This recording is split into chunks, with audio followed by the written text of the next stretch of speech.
منہ بولے بیٹے زید ابن حارثہ کی بیوی سیدہ زینب پہ پڑی تو وہ نظر حالت سکر میں تھی، تو اس کی وجہ سے زینب اپنے خاوند پہ حرام ہو گئی۔ کس طرح حرام ہوئی؟ یعنی خاوند کے دل میں اپنی بیوی کی نفرت آئی، اس نے اس کو طلاق دے دی اور نبی علیہ السلام نے اس عورت کے ساتھ دوبارہ شادی کر لی۔ نعوذ باللہ من ذالک، لعنت اللہ علی الکاذبین۔ ہم تو کہتے ہیں ایسی کتاب لکھنے والوں پر، اس کو چھاپنے والوں پر، اس کتاب کی تعریف کرنے والوں پر اور اس کتاب کو پروموٹ کرنے والوں پر اللہ کی لعنت، اللہ کے فرشتوں کی لعنت اور تمام لعنت کرنے والوں کی لعنت ہو۔ ہم کسی بزرگ کو نہیں کہہ رہے کیونکہ ہمیں پتہ نہیں ہے نا، ہمارے سامنے موجود ہوں تو ہم بھی ایک پریس کانفرنس کر کے تو علی بن عثمان اجویری صاحب سے پوچھیں کہ بھی آپ نے لکھا ہے تو یقیناً وہ بھی انکار کر دیں گے، کیونکہ انہیں بھی پتا ہوگا پاکستان میں 295C لگی ہوئی ہے، وہ کیسے اقرار کر سکتے ہیں؟ ٹھیک ہے، یہ واقعہ انہوں نے لکھ کے اس سے بایزید بستامی کا سکر ثابت کیا اور کہا کہ نبی علیہ السلام بھی حالت سکر میں تھے۔ یہ اصل میں یہ بتانا چاہ رہے ہیں کہ ہمارے بزرگ اگر صاحب یا سکر کے اندر کسی کی بچی نکال کے لے جائیں یا کسی بچے کے اوپر عاشق ہو جائے، مادھو لال حسین کیا ہے؟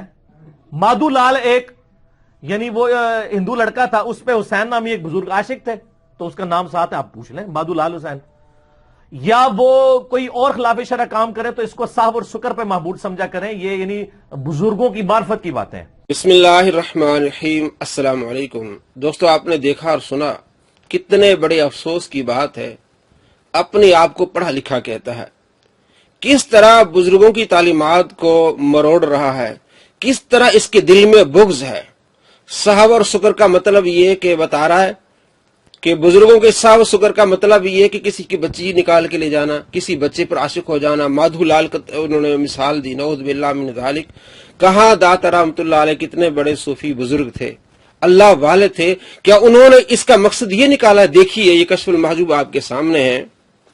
فرماتے واضح رہے کہ اہل حقیقت کے نزدیک سکر اور غلبہ سے مراد محبت الہی کا غلبہ ہے، یعنی اللہ تبارک و تعالیٰ کی محبت کا غلبہ ہے۔ ہر وقت اپنے رب کو یاد کرنے کا مقصد ہے یہ سکر۔ اور اس بندے نے کس طرح کی بات کی ہے، آپ صلی اللہ تعالی علیہ وآلہ وسلم کا فرمان حدیث قدسی ہے کہ اللہ تبارک و تعالیٰ فرماتا ہے من عادى علی ولیا فقد آذنتہ بالحرب۔ بخاری شریف 6502 نمبر حدیث ہے، جس نے میرے کسی ولی سے عداوت رکھی اس سے اعلان جنگ ہے۔ اللہ فرماتا ہے اس سے میرا اعلان جنگ ہے۔ کس طرح اولیاء کرام کی تعلیمات کو یہ بدل رہا ہے۔ اولیاء کرام کی تعلیم یہ کہ صحب اور سکر یہ کہ اللہ تبارک و تعالیٰ کی محبت میں گم ہو جانا، اللہ تبارک و تعالیٰ کی رضا کو حاصل کرنا، یہ مقصد ہے صحب اور سکر کا۔ اور اس نے کس طرح بات کی کہ صحب اور سکر کا مطلب یہ کہ نعوذ باللہ من ذالک کسی کے بچی کو لے جانا، کسی بچے پر عاشق ہو جانا۔ کس طرح کی اس نے مثال دی اور کہا کہ بایزید بستامی کا صحب اور سکر ثابت کرنے کے لیے انہوں نے ایسی بات کی، حالانکہ یہ بات نہیں ہے۔ وہ بتا یہ رہے ہیں کہ ایک جنید بغدادی رحمۃ اللہ علیہ کا ایک ان کے شاگرد ہیں اور ایک بایزید بستامی رحمۃ اللہ علیہ کے شاگرد ہیں، کہ وہ اس سے کیا مراد لیتے ہیں۔ وہ سمجھا رہے ہیں کہ ایک کہتے ہیں کہ ہر وقت اللہ تبارک و تعالیٰ کے ذکر میں محو رہنا، اس کو سکر کہتے ہیں، اور دوسرے کہتے ہیں کہ صحب سے مراد حصول مراد، یعنی اللہ تبارک و تعالیٰ کی رضا کو چاہنا، یہ کیا ہے؟ صحب ہے۔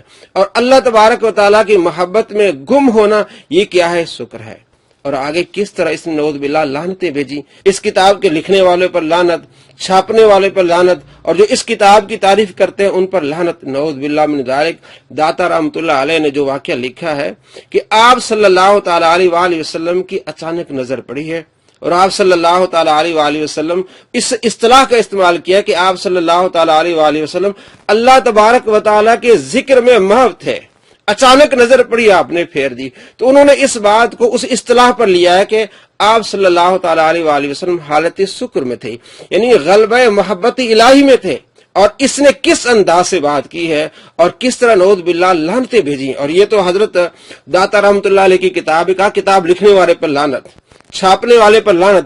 اب میں آپ کو مثالیں دیتا ہوں، یہی جو واقعہ ہے آپ کو میں 10 کتابوں سے بتاتا ہوں، یہی واقعہ بیانی موجود ہے، تو کیا ان 10 مفسرین پر یہ لعنت بھیجے گا؟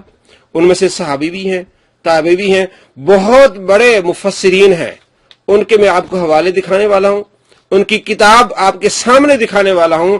اگر یہ واقعہ کشف المحجوب میں آ جائے تو داتا رحمۃ اللہ پہ یہ نعوذ باللہ لعنت بھیج رہا ہے، تو کیا ان کے بارے میں یہی الفاظ کہے گا؟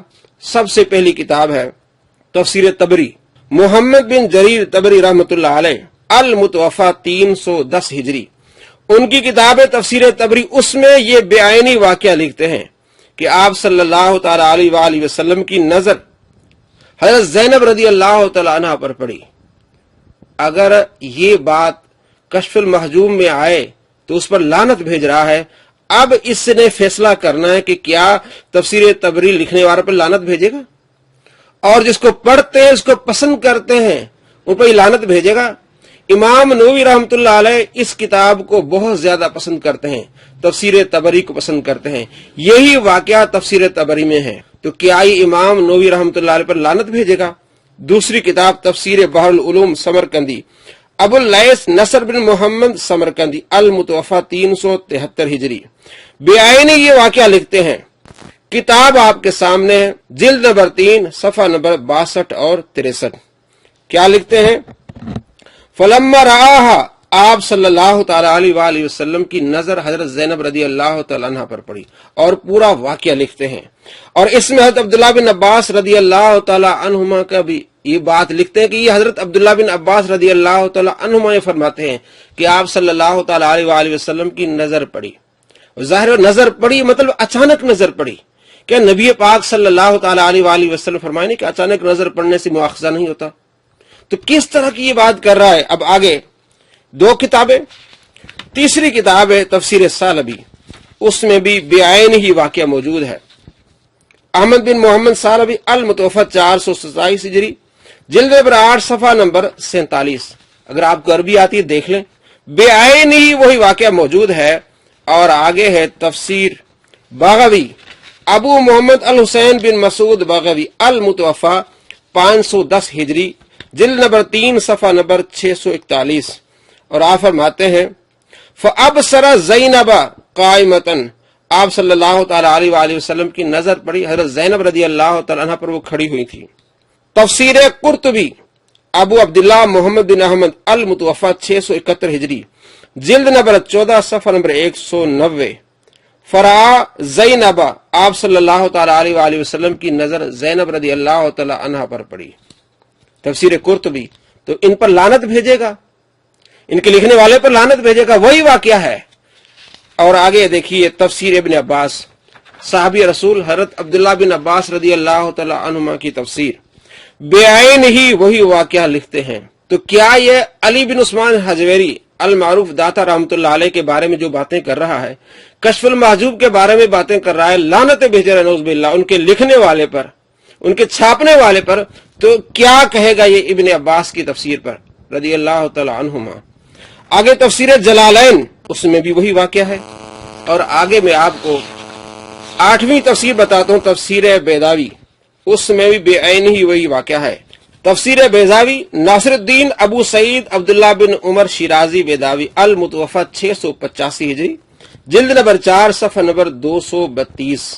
کتاب آپ کے سامنے ہے کہ انہو علیہ الصلوۃ والسلام ابصرہا، کہ آپ صلی اللہ تعالی علیہ وآلہ وسلم کی نظر حضرت زینب رضی اللہ تعالی عنہ پر پڑی۔ تفسیر مظہری، محمد ثناء اللہ پانی پتی، المتوفا 1412 ہجری، جلد نمبر 7 صفحہ نمبر 346۔ ان رسول اللہ صلی اللہ تعالی علیہ وآلہ وسلم اتا ذات یوم لحاجت فابصر زینب، کہ آپ صلی اللہ تعالی علیہ وآلہ وسلم ایک کام سے آئے تو آپ کی نظر حضرت زینب رضی اللہ تعالی عنہ پر پڑی۔ تو کیا یہ لعنت بھیجے گا تفسیر مظہری والے پر، تفسیر بیضاوی والے پر، ان کے لکھنے والے پر؟ آگے 10ویں تفسیر ہے فتح القدیر للشوکانی، غیر مقلدین کے بہت بڑے عالم ہیں، محمد بن علی شوکانی یمنی، المتوفا 1250 ہجری، جلد نمبر 4 صفحہ نمبر 317 پہ بعینی پورا واقعہ لکھتے ہیں کہ آپ صلی اللہ تعالی علیہ وآلہ وسلم وہاں تشریف لے گئے، آپ صلی اللہ تعالی علیہ وآلہ وسلم کی نظر پڑی، اور پورا واقعہ لکھتے ہیں۔ علامہ شوکانی غیر مقلدین کے بہت بڑے امام ہیں، تو کیا شوکانی جنہوں نے فتح القدیر کی یہ تفسیر لکھی اس پر لعنت بھیجے گا؟ اس کے لکھنے والے پر اور اس کے چھاپنے والے پر، اور جو فتح القدیر کو پسند کرتے ہیں اس پر یہ لعنت بھیجے گا؟ تفسیر تبری پر لعنت بھیجے گا، ان کے لکھنے والے پر لعنت بھیجے گا، تفسیر جلالین کے لکھنے والے پر لعنت بھیجے گا، تفسیر قرطبی، تفسیر سالبی،